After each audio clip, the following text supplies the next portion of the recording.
Hey, welcome to Design Guy. Ready to learn how to quickly remove backgrounds from your photos using Canva? Click the Rate button, then choose Custom Size.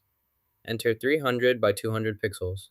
This sets your desired dimensions. If you want to cut out an element after resizing, use the Selection tool to choose the area you want to remove. In Canva, select the image you want to edit. If you have a premium subscription, you can access additional features by clicking on the desired option in the top menu to enhance or modify your image.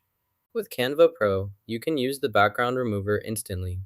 Simply select your image and click Background Remover. You can instantly remove the background from your image if you have Canva Pro.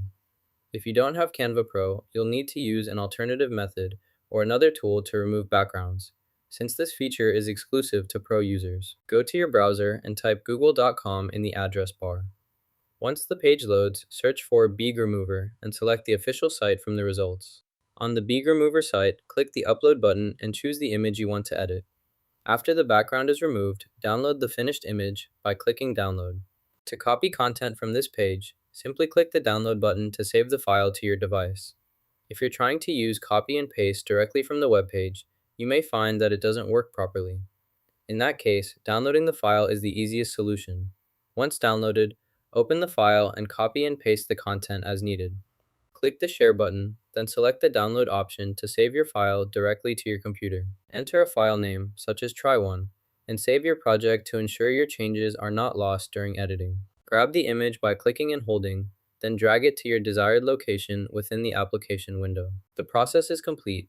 Click the Download button to save your file to your device. There is no cost to download, so you can access your finished file for free and use it as needed for your project. Drag the cutout image and drop it back onto your Canva workspace. You'll see your image appear without its background. You can now resize or move it as needed within your design. Adjust the position by clicking and dragging the image to place it exactly where you want. This allows you to create clean, professional layouts using your newly isolated subject image within your Canva project. Click the Share button, then choose Download. To improve image quality, increase the size setting before downloading. You can also select a background image if desired. Once you've made your selections, click Download again to save the final image to your device. Now you know how to cut out images in Canva. Give it a try! If you found this helpful, hit like and subscribe for more tips.